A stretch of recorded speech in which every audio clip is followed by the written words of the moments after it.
dan mengucap syukur. Amin, amin. Silakan duduk Bapak Ibu Saudara sekalian.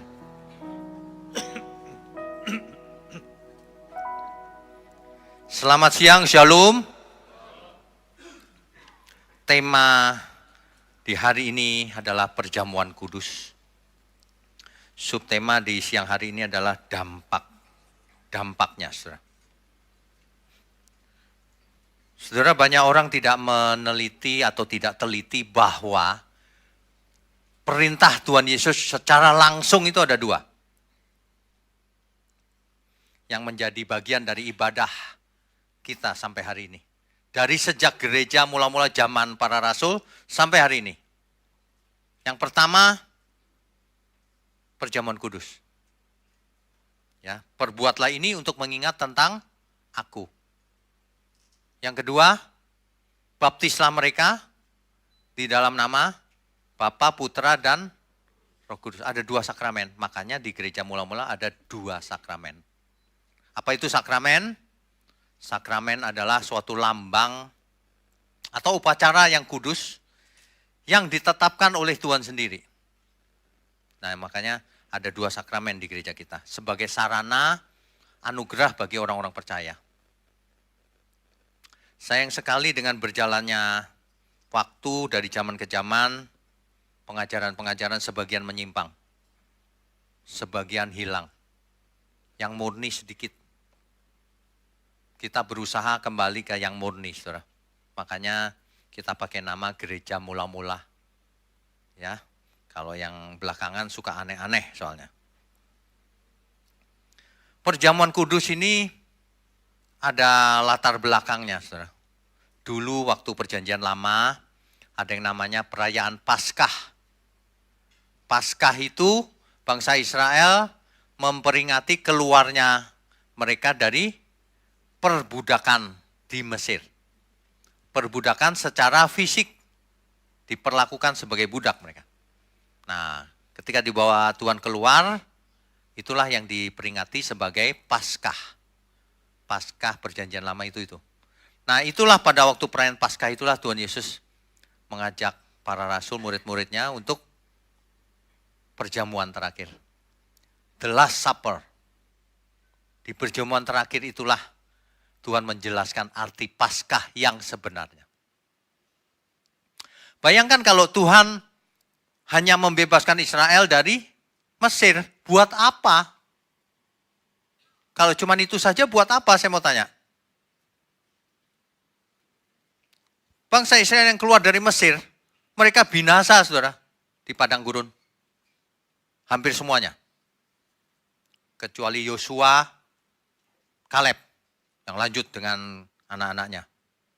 Dengan generasi muda tentunya. Yang lain mati. Padahal keluar dari Mesir loh.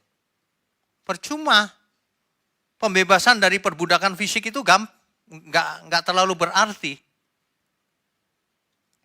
Makanya Tuhan berkata ketika di perjamuan terakhir itu, ya, Tuhan memberi makna baru, saudara, di dalam perayaan Paskah hari itu, di perjamuan terakhir itu. Maknanya apa? Kita baca Lukas pasal 22 ayat 19 sampai 20. Lukas pasal 22 ayat 19 sampai 20.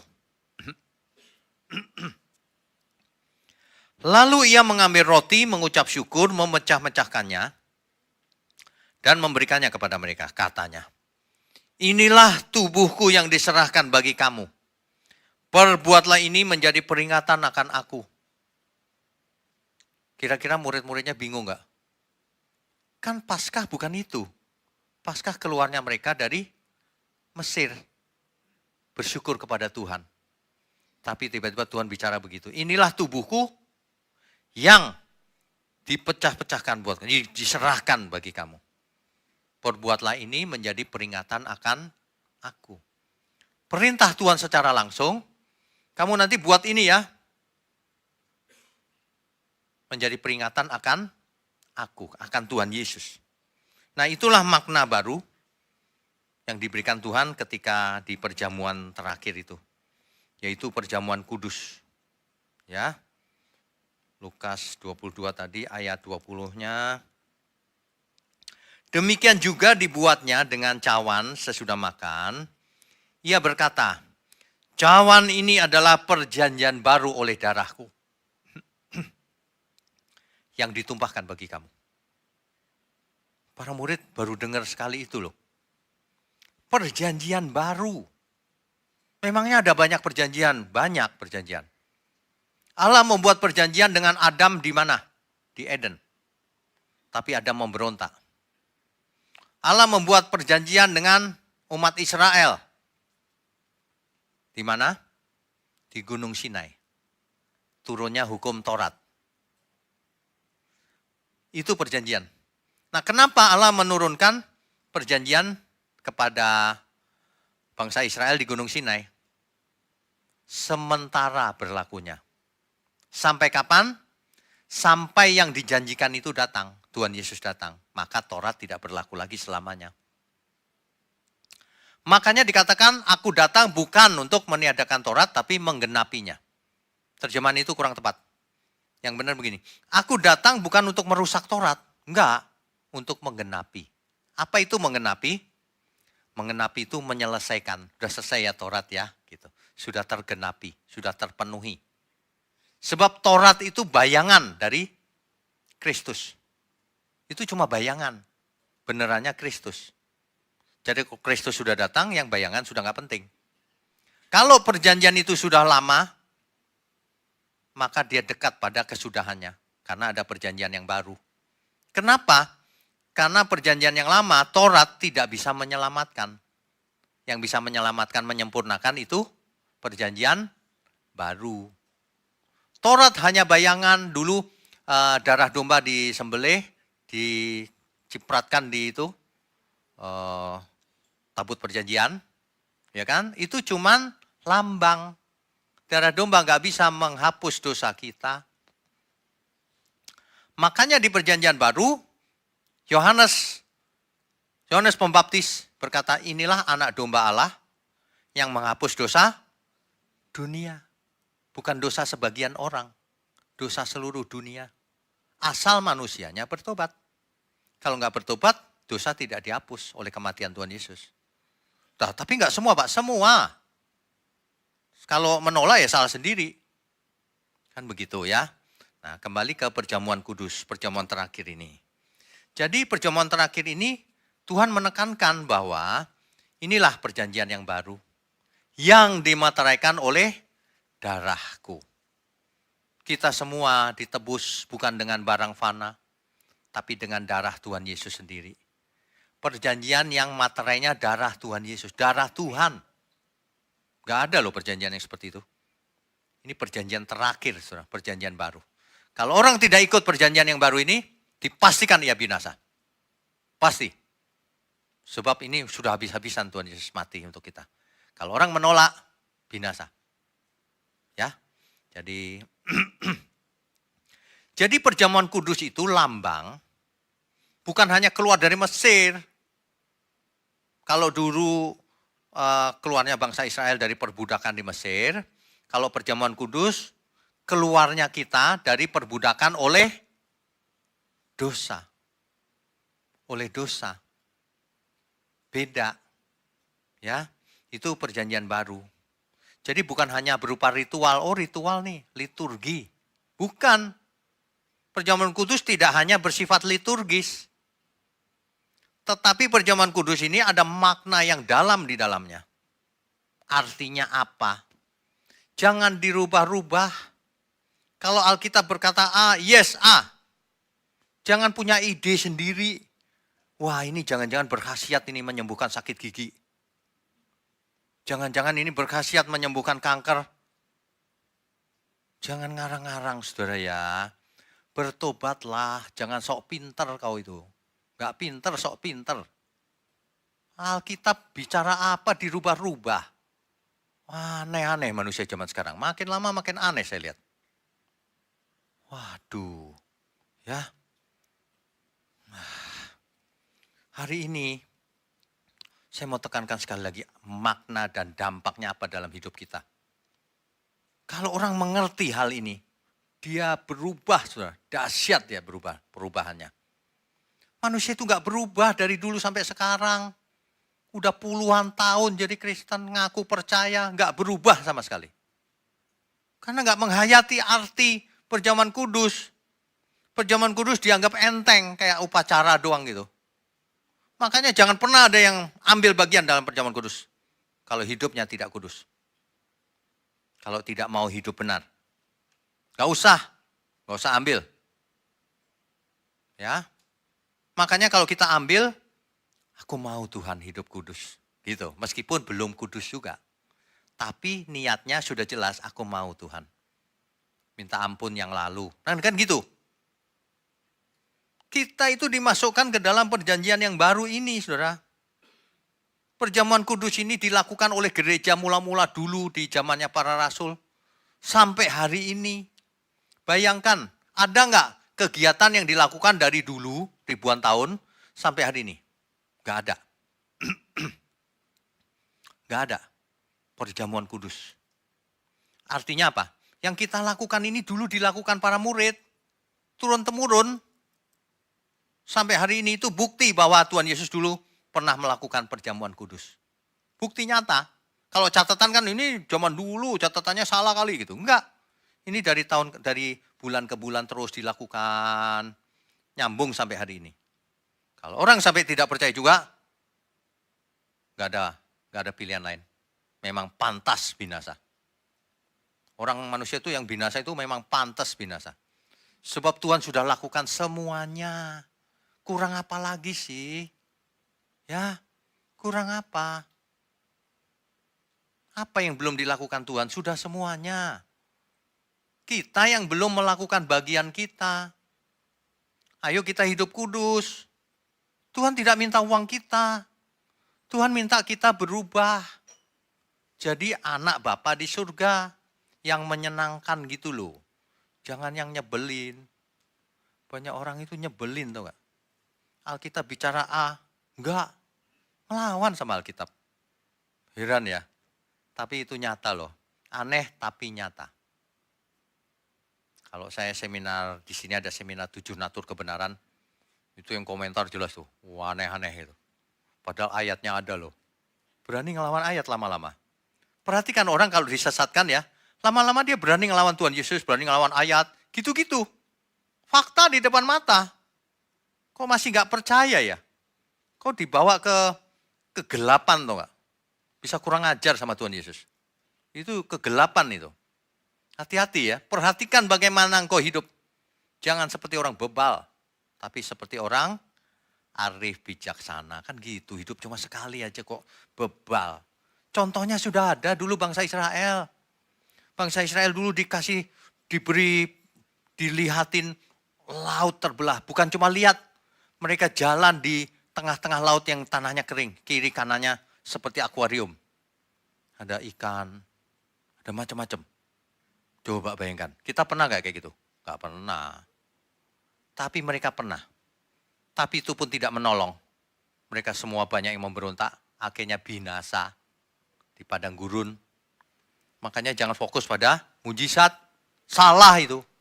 Fokus itu bukan pada mujizat, bukan pada ritual agamawi.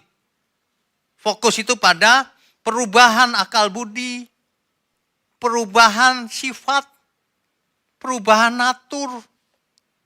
Rasul Paulus jelas loh kalimatnya. Dalam hidupmu bersama, kenakanlah pikiran dan perasaan yang terdapat juga pada Kristus Yesus. Jelas. Kenakan pikirannya Tuhan Yesus tuh. Ritual tuh gak penting. Ya, jangan ritual di nomor satukan. Ada yang kreatif. Anggurnya dimasukin ke botol. Terus bikin semprotan. Orang gila itu. Kreatif tapi gila. Orang disemprotin satu-satu Pak. Biar hidup kudus. Waduh, dunia makin lama makin gila, saudara. Kita jangan ikutan gila, saudara. Ada amin gak? Nah, kalau ikutan ya saya gak bisa apa-apa juga sih. Sebab kalau saya khotbah kan udah ngotot begini. Aduh, Kalau orang masih nggak mau juga, ya Tuhan bukan salahku Tuhan, ampun deh. Ya, perjamuan kudus ini dilakukan terus sampai nanti kita mati, anak cucu kita terus tuh. Sampai kapan?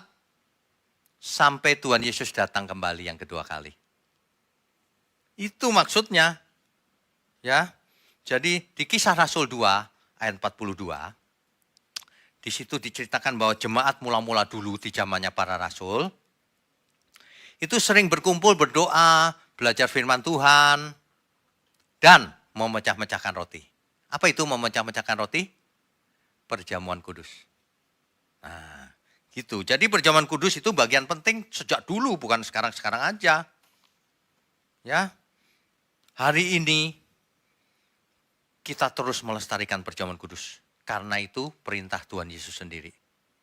Nah, yang penting adalah maknanya apa sih sebenarnya? Kan ini perintah sudah lama, 2000 tahun yang lalu loh. Masih dilakukan manusia. Luar biasa loh itu. Itu luar biasa itu. Ya. Jadi coba kita baca 1 Korintus 11 ayat 24 sampai 25. 1 Korintus 11 24 sampai 25.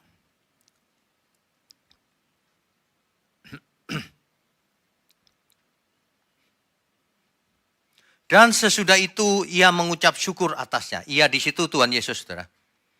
Ia memecah-mecahkannya dan berkata, inilah tubuhku yang diserahkan bagi kamu. Perbuatlah ini menjadi peringatan akan, jadi perintah perjamuan kudus untuk apa? Perbuatlah untuk menjadi peringatan akan aku. Kalau kita melakukan perjamuan kudus ini artinya kita melakukan ini untuk mengingat akan Tuhan Yesus. Untuk mengingat apa yang dilakukan Tuhan Yesus. Bahwa ia mati di kayu salib. Bahwa dosa kita sudah ditebus. Tapi ingat ya saudara ya. Perhatikan baik-baik. Kalau kita belajar sesuatu. Perhatikan dampaknya apa. Itu yang penting. Gunanya apa. Kalau tidak ada gunanya nggak usah dipelajari. Buat apa? Buang-buang waktu. Dampaknya apa dalam hidup kita? Itu yang paling penting sebenarnya. Ya. Dampaknya apa? Kalau kita mengingat bahwa Yesus sudah menebus dosa kita. Dampaknya apa buat kita? Kalau orang mengatakan amin, percuma. Apa dampaknya? Kalau kita diampuni, dampaknya oleh sebab itu, jangan buat dosa lagi. Sebab kalau kita buat dosa lagi, semuanya sia-sia. Pengorbanan Tuhan Yesus di kayu salib tidak efektif untuk orang yang tidak mau bertobat. Kisah Rasul 3 ayat 19, oleh karena itu sadarlah dan bertobatlah, supaya dosamu dihapuskan. Artinya kalau tidak bertobat tidak dihapus, meskipun Yesus mati di kayu salib. Karena kau tidak bertobat, gitu loh maksudnya. Jadi dampak dari kita melakukan perjamuan kudus ini yang pertama, kita jadi ingat apa yang dilakukan Tuhan Yesus. Akibatnya, aku tidak mau buat dosa lagi Tuhan. Tidak ada penebusan yang kedua. Aku mau bertobat, tidak mau dosa lagi. Jika kita diampuni dosa kita, jangan buat dosa lagi. Jangan suka menghakimi sesama, kau diampuni sama Tuhan. Ampuni sesama. Jangan suka menghakimi. Itu maksudnya dampak itu. Percuma amin tapi nggak ada dampak dalam hidupnya. Masih seperti yang dulu. Kan percuma jadinya. Apa dampaknya? Ya Tuhan sambil minum perjamuan kudus. Aku tidak mau buat dosa lagi. Aku tidak berani menghakimi sesamaku. Jelek-jelekin seseorang. Nunjuk kesalahan orang lain. Jangan. Kalau kita menghormati Tuhan, Tuhan aja nggak menghukum kita loh. Tuhan memberi kesempatan supaya kita bertobat. Kecuali tidak mau bertobat, ya salah sendiri. Itu yang pertama ya saudara ya. Dampak dari perjamuan kudus kita tahu, ingat terus apa yang Tuhan lakukan, bahwa kita diampuni.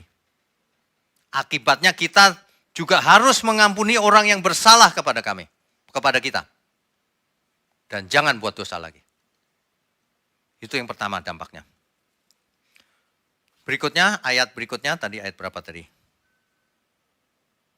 Ayat 25. Demikian juga ia mengambil cawan sesudah makan, lalu berkata, cawan ini adalah perjanjian baru yang dimateraikan oleh darahku. Perbuatlah ini setiap kali kamu meminumnya menjadi peringatan akan aku. Ketika kita melakukan perjamuan kudus yang kedua, kita jadi ingat ketika kita minum dari cawan itu, anggur itu, kita jadi ingat bahwa, apa saudara, di ayat ini, kita mainnya tekstual dulu. Ya. Cawan ini adalah perjanjian baru. Jadi ketika kita ikut serta dalam perjamuan kudus, kita ingat ini adalah perjanjian yang baru. Bukan yang perjanjian pertama Taurat itu, bukan, ini yang baru. Bukan Taurat, Taurat sudah dibatalkan oleh kematian Tuhan Yesus. Ya, itu sebabnya saudara, kalau ditekan soal persepuluhan di mana saja, tinggalin gereja itu. Salah itu. Persepuluhan, buah sulung, pokoknya duit ditekan-tekan, tinggalin gereja itu. Matre itu namanya. Tapi ingat, kita ikut perjamuan kudus ini, artinya kita tertulis di perjanjian yang baru. Perjanjian baru di dalam Tuhan. Kita menjadi anggota kerajaan surga. Apa artinya? Hidup kita milik Tuhan. Kalau hidup kita milik Tuhan, kita nggak hitung-hitungan juga kalau ngasih persembahan. Nggak usah 10%. Waduh, hari ini lagi bayar anakku sekolah, ya nggak usah kasih ke gereja. Untuk bayar sekolah penting itu. Tuhan mau anak kita sekolah yang benar. Iya kan? Aku nggak bisa kasih Pak. Nggak apa-apa, nggak usah. Nggak usah, ya. Jadi nggak masalah. Yang Tuhan inginkan itu bukan persembahan uang. Yang Tuhan inginkan itu persembahkan hidup kita. Ada amin? Itu yang penting. Tapi ya saudara, saya mau ingatkan. Kalau orang punya 1 triliun, lalu kasih gereja 100.000 rupiah. Kira-kira itu pantas gak? Lebih baik gak usah kasih. Sebab kamu menghina Tuhan. Ya. Lagi ini bukan soal duit loh ya. Jangan salah. Gak ngasih juga gak apa-apa. Tapi Tuhan tahu hati kita. Nah, saya cuma mau menekankan hati kita sebenarnya. Tuhan aku pas-pasan, gak usah ngasih, gak masalah kok.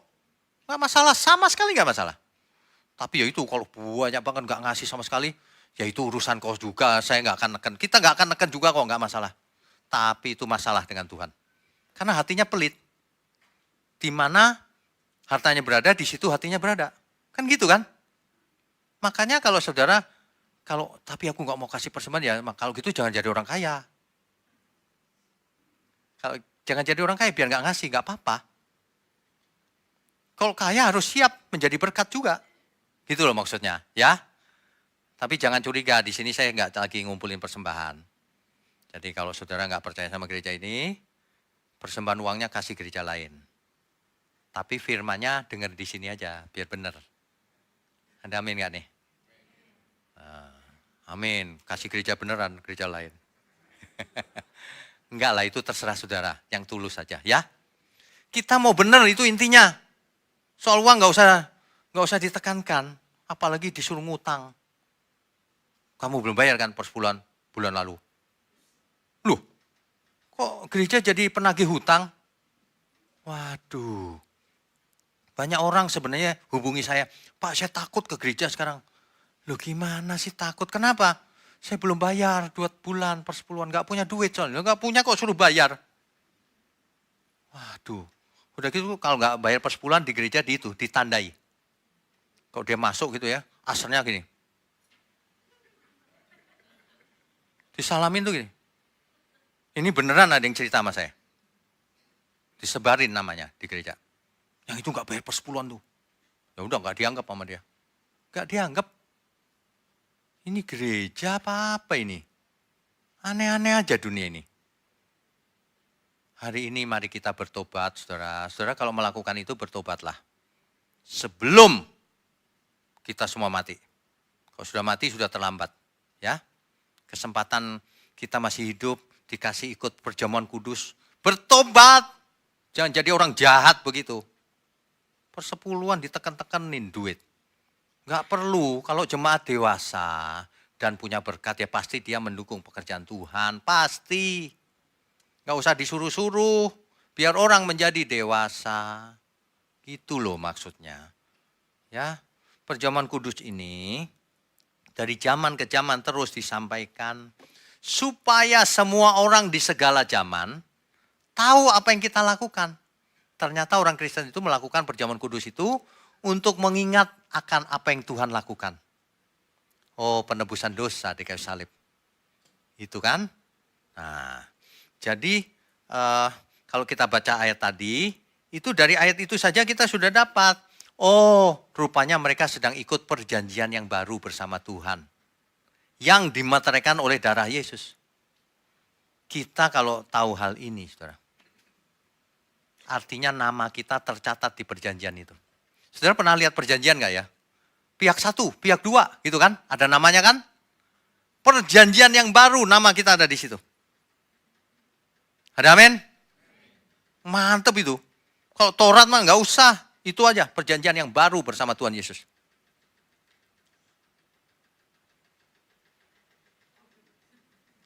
Selalu deh. Kalau kita ngomong kebenaran selalu ada yang ganggu. Bisa dimatiin nggak? Tek-tek-tek-tek-teknya. Oh bukan lampunya, tek-tek-teknya itu. Motornya ya. Oh motornya, ya udah nggak apa-apa. Anggap aja musik back sound.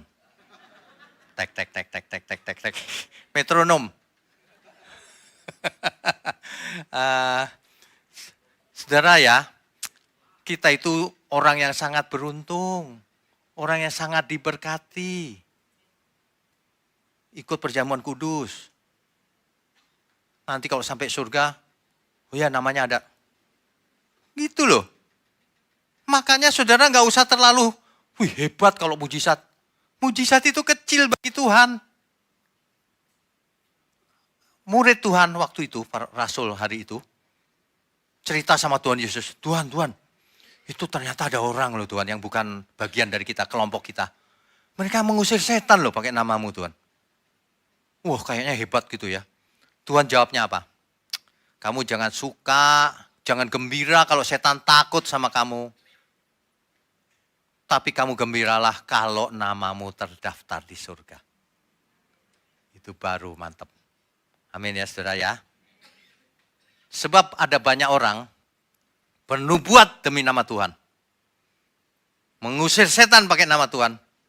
Menyembuhkan di KKR kesembuhan pakai nama Tuhan. Tapi nggak akan masuk surga.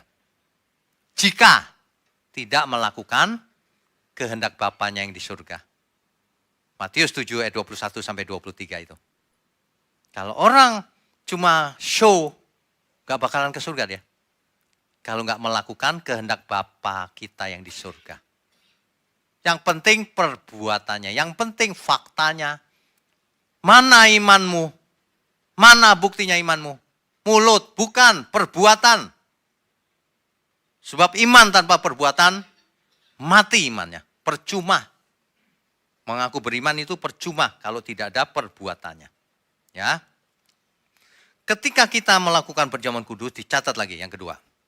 1 Korintus 10 ayat 16 sampai 17. Bukankah roti yang kita pecah-pecahkan adalah persekutuan dengan tubuh Kristus? Jadi sebenarnya ketika kita melakukan perjamuan kudus ini, kita sedang ada dalam persekutuan. Bapak Ibu Saudara pernah hadir di persekutuan doa ya. Nah itu kan persekutuan orang-orang percaya. Nah sekarang kita bersekutu dengan Tuhan di perjamuan kudus. Perjamuan kudus artinya persekutuan dengan Tuhan. Dalam suatu perjanjian yang baru. Yang dimateraikan oleh darah Yesus. Materainya darah Yesus. Waduh, orang tidak merasa ya. Makanya orang suka aneh-aneh itu tidak hormat sama Tuhan itu. Menggunakan anggur perjamuan kudus untuk nyembuhin penyakit. Biar pintar minum ini. Kayak dukun aja loh. Gak hormat sama Tuhan itu. Menghina pekerjaan Tuhan. Padahal ini dimaksudkan supaya manusia melihat apa yang dilakukan Tuhan Yesus dan selamat jiwanya. Bukan badannya yang sembuh. Badannya mati juga gak apa-apa saudara. Karena semua kita pasti mati. Ada amin nggak? Pasti mati semua. Lah nggak usah diaminkan juga mati kok nanti. Mati itu nggak usah takut. Semua orang ada waktunya mati ya mati. Banyak orang dengar kata takut mati aja takut. Nggak usah. Yang kita takutkan itu bukan kematian. Kematian nggak berasa, saudara. Yang kita takutkan itu ketika kita hidup sekarang ini. Apakah hidupku ini sudah berkenan bagi Tuhan apa enggak ya? Apakah hidupku ini berkenan? Apakah aku sudah hidup kudus atau belum ya? Itu yang kita takutkan. Apakah hidupku ini hidup sudah benar atau belum? Bukan matinya. Matinya udah kaku, udah nggak berasa kita. Tapi hidup kita ini loh yang penting. Bagaimana kita hidup. Nasihat di Alkitab itu banyak sekali. Perhatikanlah bagaimana engkau hidup. Jangan seperti orang bebal. Tapi seperti orang yang arif bijaksana. Yang bagaimana itu, orang yang arif bijaksana itu, yang segala sesuatu yang dilakukannya mempersiapkan kekekalan. Yang orientasinya perkara di atas. Yang melakukannya hari ini untuk bersiap-siap kalau Tuhan Yesus datang setiap saat. Yang fokus utamanya keselamatan. Bukan cuma di bumi, bukan untuk hal-hal yang fana. Banyak orang fokusnya berkat jasmani kaya raya. Omsetnya didouble 100 kali. Yang sakit sembuh. Itu kan fana semuanya itu. Bukan berarti nggak boleh sembuh. Mau siapa yang nggak mau sembuh. Tapi nggak sembuh juga nggak masalah. Tapi selamat. Amin ya. Kita beri kemuliaan untuk Tuhan. Makanya kalau ada firman yang berkata oleh bilur-bilurnya kamu sudah sembuh. Kan sering dipakai orang tuh. Untuk KKR kesembuhan. Salah semua itu. Itu bukan ayat untuk kesembuhan fisik. Itu ayat untuk kesembuhan jiwani. Roh. Sebab dahulu kamu sesat. Oleh bilur-bilurnya kamu sembuh. Kok sembuh dari kanker lagi. Nanti ada yang belokin. Sembuh dari gak punya jodoh pak. Loh kok jodoh sekarang? Itu orang itu biasa kedukun pasti. Kalau orang kedukun biasanya gitu, katanya. Ya, saya sih nggak pernah kedukun. Katanya kalau kedukun nanya jodoh, nanya rezeki, nanya apa lagi ya? Macam-macam lah pokoknya. Lah datang ke Tuhan kok begitu? Datang ke Tuhan itu Tuhan. Ampun Tuhan, aku nggak mau buat dosa lagi. Apa yang harus kulakukan sekarang ini? Nah, begitu. Datang ke Tuhan kok pasti sembuh. Ini kayak dukun aja loh. Kalau Tuhan mau menyembuhkan gak usah kita ngotot-ngotot, sembuh ya sembuh. Saya lumpuh 3 minggu langsung sembuh juga sembuh kok. Saya tengking dalam nama Yesus. Langsung berdiri. Tapi bukan itu yang utama. Kalau saya disembuhkan Tuhan artinya tugas saya masih banyak. Suatu hari nanti saya pasti tidak disembuhkan. Karena mau dipanggil pulang. Iya dong. Emangnya sembuh terus sampai 1000 tahun? Kan gak ada orang begitu. Suatu hari kalau saya sudah dipanggil pulang, siap Tuhan. Gitu, kita semua harus gitu loh. Tapi kalau belum dipanggil jangan pulang. Kalau dipanggil mau pulang. Ya. Oke, jadi persekutuan saudara. Dampaknya apa? Yang penting itu dampaknya. Oh, rupanya perjamuan kudus itu persekutuan rame-rame begini bersama Tuhan. Dampaknya apa kalau kita bersekutu dengan Tuhan? Coba dipikir kalau orang bersekutu dengan setan itu dampaknya apa? Rusak kan manusianya. Nah kalau bersekutu dengan Tuhan harusnya, kalau bersekutu dengan setan orangnya jadi kesetanan. Kalau bersekutu dengan Tuhan orangnya jadi ketuhanan. Oh ya benar kan begitu kan bahasanya. Iyalah, kita juga begitu. Kita harus jadi ketuhanan. Bersekutunya dengan Tuhan. Perjamuan kudus tiap bulan sekali loh. Ya, oke. Jadi kalau begitu, kita itu orang yang sangat beruntung. Tidak ada orang yang lebih beruntung dari kita. Orang kaya belum tentu namanya tercatat. Tapi jangan salah ya. Kalau orang nggak kaya juga belum tentu tercatat.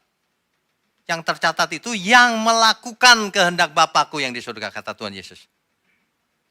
Makanya di hari ini, tema ini harusnya sangat berdampak. Setiap orang yang mendengar, iya ya, gitu. Ketika nanti kita minum anggur dan makan roti, ya Tuhan, penuh dengan pengertian, ini kulakukan untuk mengingat akan apa yang Tuhan lakukan. Mati di kayu salib, dosaku diampuni. Aku tidak mau buat dosa lagi Tuhan, janji mulai hari ini. Ini lagi persekutuan nih, persekutuan bersama Tuhan. Aku jadi bagian dalam kerajaan surga. Namaku ada di surga, terima kasih Tuhan. Nah, mestinya begitu. Jangan asal nggak tanpa pengertian sama sekali. Ya. Dan yang poin yang penting lagi, 1 Korintus 11 ayat 26. Sebab setiap kali kamu makan roti ini dan minum cawan ini, kamu memberitakan kematian Tuhan sampai Ia datang. Artinya, kita melakukan perjamuan kudus ini terus-menerus sampai kapan? Sampai Tuhan Yesus datang. Artinya, kita memberitakan bahwa nanti Tuhan Yesus datang kembali. Itu artinya. Jadi kalau orang mendengar kita melakukan perjamuan kudus, oh yang datang nanti Tuhan Yesus loh ternyata. Bukan si A, si B, bukan Ivan, bukan siapa lagi, bukan orang lain. Tuhan Yesus. Kenapa Tuhan Yesus pakai pikiran? Kok bukan yang lain? Cuma satu-satunya dia. Makanya gereja itu harus kristosentris. Pusatnya Tuhan Yesus. Sebelum dunia ada, Tuhan Yesus bersama Bapa. Ketika Tuhan Yesus, dunia diciptakan, jatuh dalam dosa, Tuhan Yesus mati di kayu salib. Ketika dunia ini berakhir, Tuhan Yesus datang lagi. Mengangkat orang-orang salehnya ke langit baru, bumi baru, membangkitkan. Ketika ada di langit baru, bumi baru, kerajaan surga, yang memerintah Tuhan Yesus lagi. Kristosentris. Kalau gereja sampai pusatnya bukan Tuhan Yesus, tinggalin gereja itu. Itu bukan gereja Tuhan Yesus. Itu gereja yang lain tuh. Ya, ada amin saudara. Saya kadang-kadang gemes loh, di depan mata Tuhan Yesus kok hina sekarang ya. Dilecehkan ya. Meskipun ngomongnya enggak apa. Buktinya kau jarang-jarang sebut Tuhan Yesus sekarang. Kita berdoa sama siapa kalau bukan sama Tuhan Yesus? Sama Bapak Pak, betul. Tapi Tuhan Yesus juga. Ya. Kristosentris, pusatnya Yesus. Itulah sebabnya dalam hermeneutik, bagaimana kita cara baca Alkitab, menafsir Alkitab, mengertinya bagaimana? Pasti kristosentris. Kita baca kitab Wahyu, kita menemukan ada Yesus di sana. Kita baca kitab apapun ada Yesus di sana. Kristosentris. Bapak melimpahkan segala sesuatunya kepada Tuhan Yesus. Bapak tidak menghakimi, nanti yang menghakimi Tuhan Yesus juga.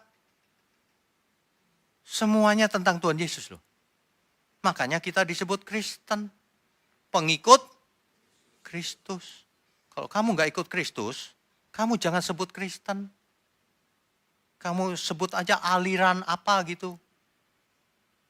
Aliran air atau apa gitu.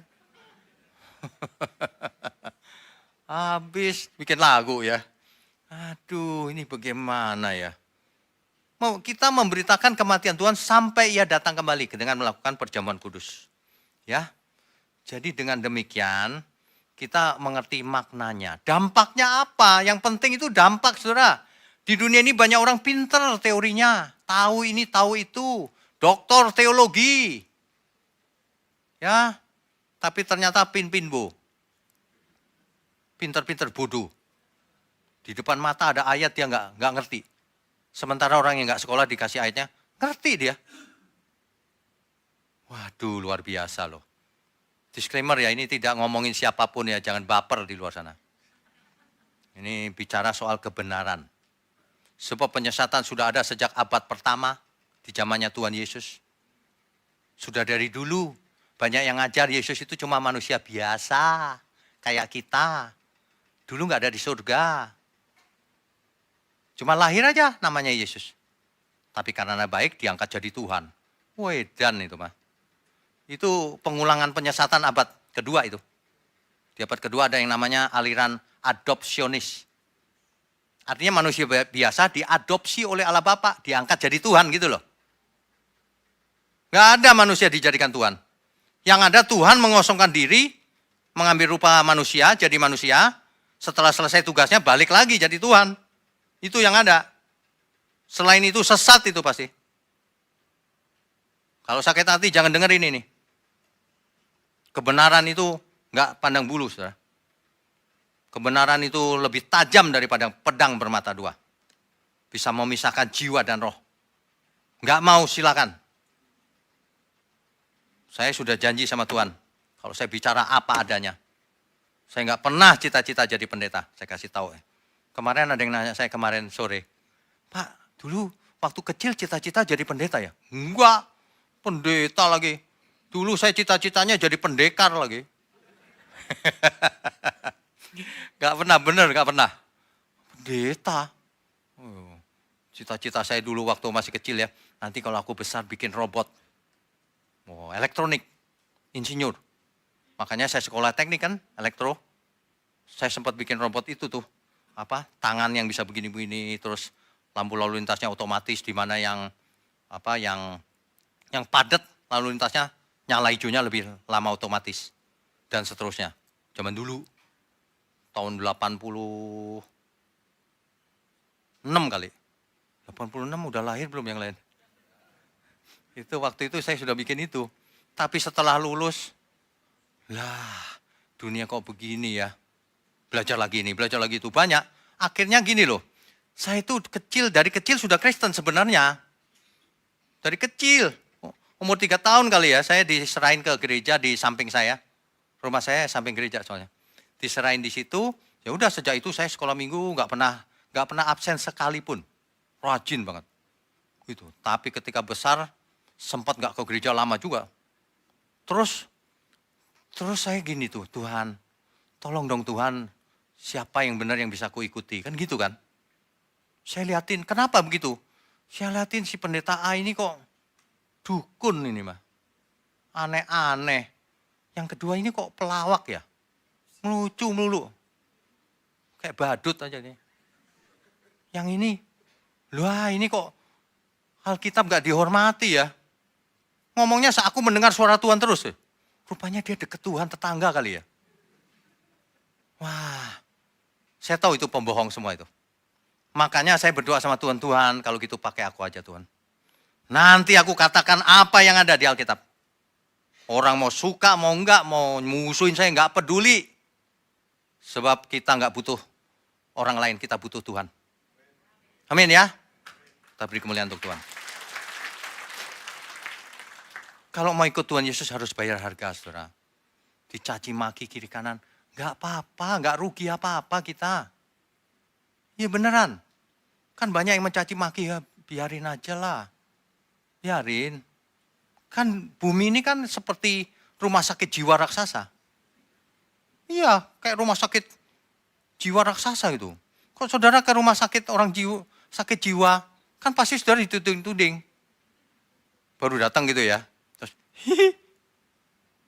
baru gila ya saudara. Baru daftar ya gitu. Terus saudara marah gak? Ke rumah sakit gitu ya. Rumah sakit jiwa, terus ada yang gitu. Baru sakit jiwa dia. Terus marah gak kita? Enak aja lu, dasar sakit jiwa, blok. Oh, udah sama aja berarti. Berarti temenan. Nanti langsung dikasih petugas. Diikat langsung. Kan gak gitu kan? Lucu juga ya. Kok dia gak sadar ya, dirinya lagi sakit gitu. Nah gitu aja di dunia ini. Maki-maki kita ya. Oh iya ya, bumi ini rumah sakit jiwa ya. Ingat gitu aja. Belum sembuh maksudnya. Bukan sakit jiwanya gila gitu, bukan. Maksudnya dia nggak sadar bahwa dirinya tidak ikut Tuhan. Dia sadar bahwa pikirannya itu pikirannya sendiri, bukan pikiran Tuhan. Kasihan. Banyak orang sebenarnya kasihan loh. Dia ngomong sembarangan, jelek-jelekin orang gitu. Padahal orang kalau melihat dirinya sendiri yang jelek nanti. Kalau kita ngomong buruk, yang malu siapa? Kan diri sendiri sebenarnya. Yang diomongin belum tentu pengaruh. Makanya saudara ya mulai hari ini, apalagi kita menjadi bagian dalam perjamuan kudus, artinya kita harus hidup kudus. Perjamuannya namanya perjamuan kudus, perjamuan suci. Kita semua diundang di meja pestanya Tuhan. Ayo datang. Kan gitu kan? Ayo kita hidup kudus. Ayo kita datang ke pestanya Tuhan itu dengan pakaian pesta tanda kutip. Apa itu? Kekudusan. Jangan pernah berani datang ke Tuhan tanpa kekudusan. Nanti diusir sama Tuhan, saudara. Ya. Oleh sebab itu, coba kita kosongkan keinginan kita, ambisi-ambisi pribadi. Coba kita belajar mengucap syukur, ya. Berterima kasih sama Tuhan Yesus. Coba belajar, saudara. Banyak orang kan nggak bisa puas hidupnya. Aku kurang ini Pak, belum punya ini, belum punya itu, gitu. Itu yang menyebabkan semua orang jadi susah. Satu, dirinya bermasalah. Kedua, dia tidak pernah bersyukur. Dia nggak mengerti damai sejahteranya Tuhan. Kalau begitu caranya, ya, saudara, sekali-sekali, saudara, bukan sekali-kali, tiap hari saudara harus mengucap syukur. Kita sekarang setiap hari pagi ada doa pagi jam 5. Kalau saudara kebetulan tidak enak badan, nggak bisa bangun jam 5, bangunnya jam 6, nggak apa-apa, jam 6 kan bisa disetel lagi. Iya kan, doa pagi.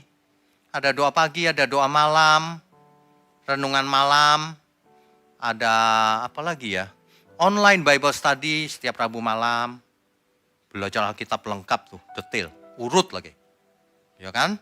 Ada khotbah minggu, ada untuk anak muda, ada seminar, ada macam-macam kita. Lengkap sebenarnya. Jadi saudara itu sebenarnya nggak usah sekolah STT, sekolah teologi, nggak masalah. Ikuti saja program-program itu udah jauh lebih padat dari sekolah. Coba saudara belajar seperti anak kecil, ya, nurut aja dulu setahun. Nanti setelah setahun mengikuti semua itu, saudara nilai sendiri, ada gunanya nggak ya? Kalau nggak ada gunanya, jangan diterusin, tinggalin aja gereja ini. Tapi kalau ada gunanya, saudara nggak perlu dikasih tahu lagi. Aku mau Tuhan berubah. Sebab berubah itu nggak gampang. Butuh impartasi. Impartasi, saudara. Saudara kalau jadi anggota gereja mula-mula GMM ya, saudara coba ikuti impartasi spirit yang ada di YouTube itu. Baru 3 kali nih. Di impartasi itu kita sampaikan visi misi kita, bagaimana value hidup kita. Itu intinya itu. Ikuti di YouTube. Gampang kok, tinggal klik. Klik 1 jari aja jalan dia. Ya kan? Kalau sebentar lagi kita mengadakan perjamuan kudus, setiap bulannya coba datang ke Tuhan dengan rasa syukur dulu. Sebab kalau orang menghadap Tuhan dengan hati tidak bersih, percuma, saudara. Beneran percuma. Cuma jadi ritual agamawi saja. Makanya saya sering bicara jangan agamawi. Sebab di gereja banyak liturgi. Liturgi ini menjadi agamawi kalau tidak disertai dengan hati yang mengucap syukur, hati yang tulus, yang bersih, pikiran dan hatinya yang suci, yang bersih, tidak usah aneh-aneh, hidup sederhana saja mindsetnya, enak. Banyak orang nggak sederhana jadi aneh. Coba saudara mengucap syukur, betapa hatiku berterima kasih Tuhan Yesus. Ya, kalau kita bisa mengucap syukur dalam segala hal ya, itu satu langkah yang sangat penting. Saya lihat banyak orang tidak bisa mengucap syukur. Bahkan ketika sudah menerima banyak masih kurang. Itu yang bikin penyakit, saudara. Baik penyakit jasmani maupun penyakit rohani. Itu penyakit itu. Manusia nggak pernah merasa puas. Manusia tidak mensyukuri apa yang ada padanya. Sampai yang dia miliki itu hilang baru dia tahu harganya. Ketika orang sehat merasa biasa aja. Ketika geletak di ICU baru tahu rasanya. Waduh berapa harganya ini sehat ini. Tak terhingga loh saudara. Ya, makanya Alkitab berkata persembahkanlah tubuhmu yang hidup. Yang bagaimana? Yang hidupnya kudus dan berkenan. Kan begitu ya. Saudara sekalian, Dunia ini banyak masalah, tapi kita diingatkan selalu kasihnya Tuhan sama kita. Lewat perjamuan kudus. Dari zaman ke zaman loh saudara. Dari zamannya Tuhan Yesus sampai kita hari ini. Kita setiap bulan melakukan ini sudah berapa puluh tahun. Terus menerus. Sampai nanti saudara. Sampai Tuhan Yesus datang kembali. Yang kedua kali. Ini membuat kita sebenarnya harus mengucap syukur. Karena ini bukan hanya kebiasaan, bukan tradisi, bukan hanya ritual. Tapi sebuah peringatan akan apa yang Tuhan lakukan. Persekutuan dengan Tuhan Yesus. Nama kita tercatat di dalamnya. Ini adalah pernyataan iman kita sebenarnya. Sekaligus pemberitaan bagi orang-orang yang melihat apa yang kita lakukan ini. Pemberitaan bagi dunia. Dunia diingatkan ada yang Tuhan yang pernah jadi manusia. Dan sekarang kembali ke kemuliaannya semula. Yaitu Tuhan Yesus. Begitulah sehingga nama kita tercatat di surga. Jangan sampai nama kita nanti dihapus. Saudara. Bertobatlah. Belajarlah mulai sekarang. Ayo kita belajar bersama-sama.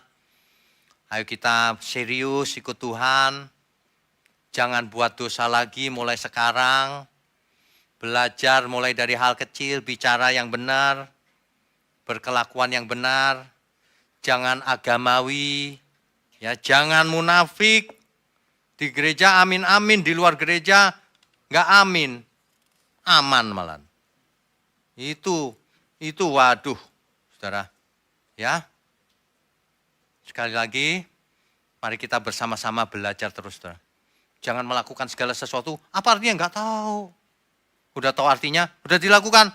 Belum. Kapan dilakukan? Lagi proses, Pak. 10 tahun yang lalu ngomongnya proses loh. Hari ini masih proses juga rupanya. Ya. Kita bertobat lagi, saudara. Amin. Amin. Beri kemuliaan untuk Tuhan. Saya undang pelayan perjamuan kudus untuk maju ke depan.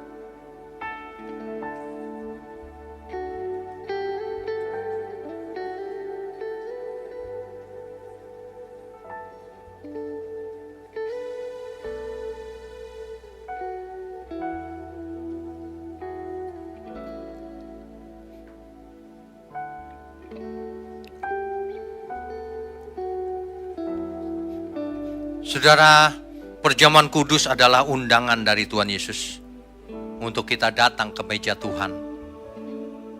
Itulah sebabnya Tuhan berkata, datanglah kepadaku, hai kamu semua yang letih lesu dan berbeban berat. Aku akan memberi kelegaan kepadamu. Apakah kita sudah siap untuk datang ke meja Tuhan? Mari kita siapkan diri kita, saudara. Bersihkan pikiran, bersihkan hati kita. Yang di rumah, persiapkan diri baik-baik. Hormati perjamuan kudus ini. Salah satu sakramen suci dari Tuhan Yesus sendiri. Salibnya, salibnya,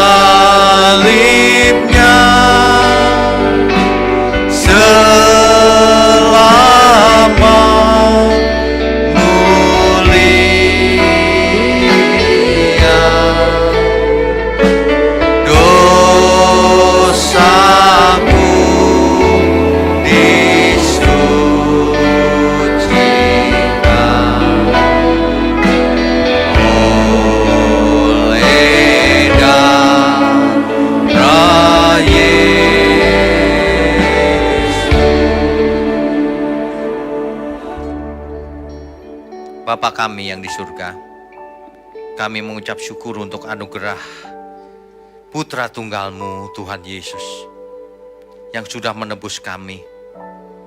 Terima kasih, biarlah Tuhan layakkan setiap kami menerima perjamuan kudus ini dan melakukan perjamuan ini bersama-sama dalam persekutuan dengan Tuhan Yesus.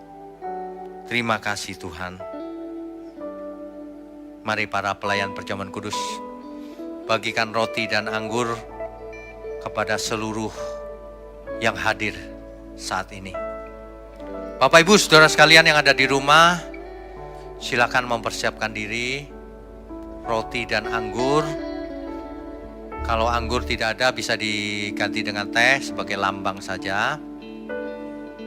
Ya. Tetapi yang lebih penting persiapkan seluruh hati kita menghayati perjamuan kudus ini. Salibnya. Salibnya.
Baik, Bapak Ibu Saudara sekalian, apakah ada yang belum menerima roti dan anggur?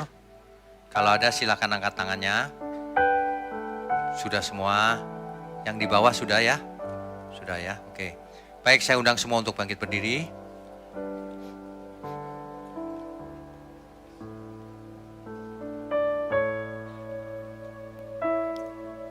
Saudara, mari kita ucapkan pengakuan ini bersama-sama. Di dalam nama Tuhan Yesus, aku percaya bahwa tubuh Tuhan Yesus telah dipecah-pecahkan. Darah Tuhan Yesus telah ditumpahkan bagi pengampunan dan penebusan dosa-dosaku. Oleh korban Tuhan Yesus, aku percaya aku telah memperoleh pengampunan dosa, keselamatan, hidup kekal, kesembuhan, pemulihan, kemenangan, dan kelimpahan berkat di dalam Tuhan. Oleh korban Tuhan Yesus, aku percaya dan menerima bahwa aku adalah milik Tuhan, hidup untuk mengabdi dan melayani bagi Tuhan Yesus dengan segenap hidupku sampai selama-lamanya. Sekarang mari kita angkat roti dengan tangan kanan kita. Sebab apa yang telah kuteruskan kepadamu telah aku terima dari Tuhan, yaitu bahwa Tuhan Yesus pada malam waktu ia diserahkan mengambil roti, dan sesudah itu ia mengucap syukur atasnya. Ia memecah-mecahkannya dan berkata, inilah tubuhku yang diserahkan bagi kamu. Perbuatlah ini menjadi peringatan akan aku. Saudara, roti ini menunjuk kepada tubuh Tuhan Yesus. Makanlah di dalam nama Tuhan Yesus Kristus.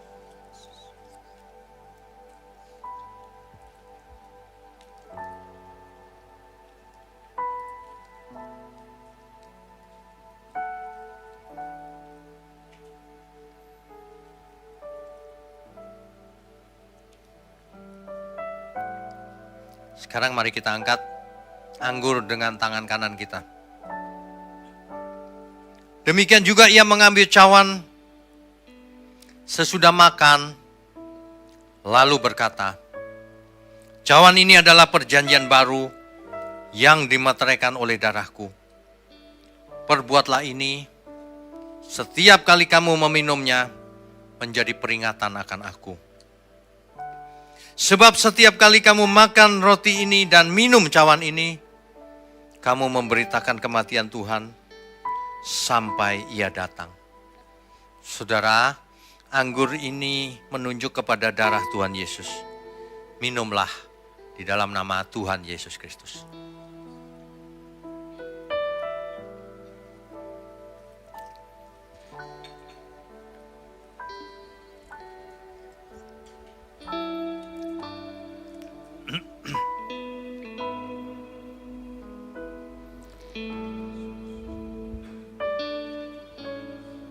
Salibnya,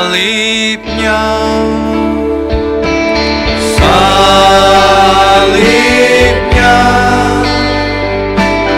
keramat mulia,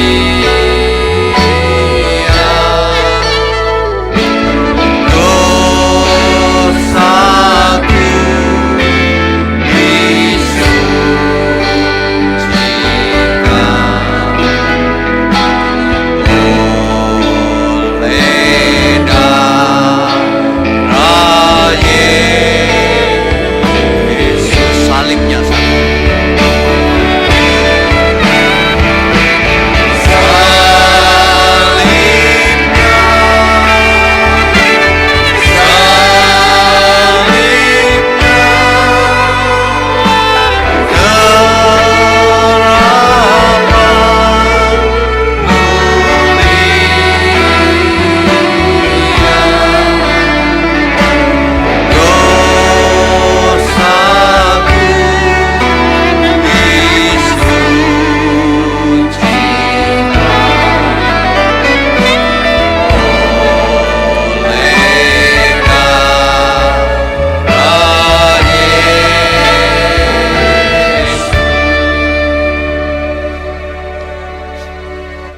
Bapa kami yang di surga, kami mengucap syukur untuk perjamuan kudus ini, sehingga seluruh dunia boleh melihat dan mengerti apa yang Tuhan telah lakukan.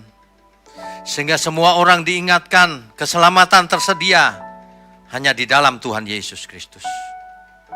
Kami mengucap syukur untuk gerejamu di tempat ini, GMM, Gereja Mula-Mula. Juga seluruh pelayan Tuhan yang melayani dengan setia dan tulus sampai hari ini. Berkati mereka Tuhan, seluruh keluarganya juga, semuanya. Juga seluruh umatmu dimanapun berada yang mendukung pekerjaanmu ini Tuhan. Biarlah Tuhan sendiri yang memberkati mereka beserta seluruh keluarganya. Juga kami mengucap syukur untuk seluruh jemaat Tuhan dimanapun berada, baik yang hadir di tempat ini maupun yang mengikuti online, maupun yang nanti mengikuti lewat online lagi Tuhan. Biarlah layakkan setiap kami mengangkat tangan kami untuk menerima berkat yang turun dari surga. Mari saudara angkat tanganmu. Kami sambut segala berkat, berkat jasmani maupun berkat rohani. Anugerah yang turun dari Tuhan, keselamatan di dalam Tuhan Yesus. Hikmat, marifat, sehat, umur panjang untuk kemuliaan Tuhan turun atas kita semua. Di dalam nama Bapa, Putra dan Roh Kudus. Haleluya. Semua yang percaya katakan amin. Silakan duduk Bapak Ibu Saudara sekalian. Sebentar lagi nanti ada baptisan. Bapak Ibu Saudara yang mau menyaksikan baptisan boleh ke kolam renang di dekat sini ya. Kemudian satu lagi, Bapak Ibu Saudara yang punya saudara atau teman di Batam bisa mengikuti GMM Batam. Ada 2 lokasi. Ini informasinya. Bisa di forward ke sana ya. Untuk yang ikut baptisan silakan maju. Ada berapa orang? 9. Oh, oke, baik. 9. Lebih rasanya. 10 ya. Oh, oke, baik. Baik, saudara. Saya cuma mau ingatkan, baptisan ini suatu sakramen. Sakramen kita cuma 2, perjamuan kudus dan baptisan. Ikut baptisan artinya mau menyerahkan diri untuk Tuhan. Kamu akan dipakai Tuhan. Kau akan masuk namamu ke dalam perjamuan kudus, perjanjian yang baru. Amin ya semua ya. Bapa kami yang di surga, hari ini ada 10 orang yang akan minta dibaptis. Mohon Kau sendiri yang menurunkan berkat atas mereka Tuhan. Hamba berdoa untuk mereka, ampuni segala kesalahannya selama ini. Kuduskan mereka mulai hari ini. Ampuni segala kesalahannya. Didik mereka di dalam Tuhan. Tenggelamkan mereka di dalam kekudusan Tuhan. Terima kasih Tuhan. Tuhan berkati, sebentar kami mau menuju ke kolam renang untuk melakukan baptisan. Dalam nama Tuhan Yesus kami berdoa dan ucap syukur. Haleluya. Amin. Amin. Saudara sekalian, bicara soal kebenaran, setiap orang merasa benar. Makanya semua kecap dinomor satukan. Ada orang yang mengatakan saya paling benar, ini paling benar, itu paling benar. Mana sebenarnya yang paling benar? Oleh sebab itu, hadiri seminar 7 natur kebenaran dan aplikasinya. Seminar ini wajib dihadiri oleh para teolog, apologet, pengkhotbah, bahkan oleh para jemaat sendiri.